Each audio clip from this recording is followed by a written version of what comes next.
Gözləyirəm yarım hanı, səhər dərdim ağalmanı. Ağacda qaldı qalanı, yarı sarı yarı göydü. Yar almanı yarı böldü. Sevinç vardı gözlərində, sevirsən mi dedim səndə.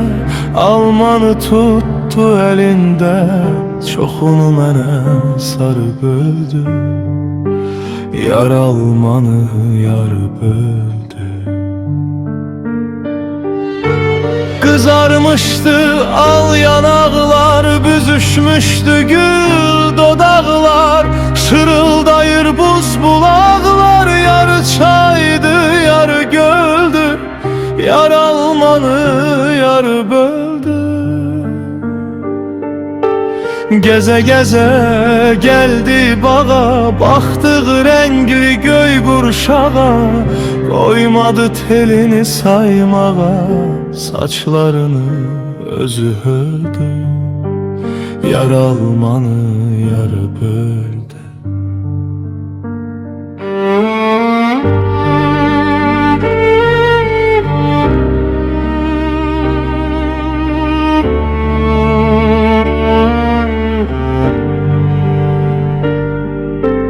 Kuşların cəhcəhdi səsi, toxunurdu yar nəfəsi.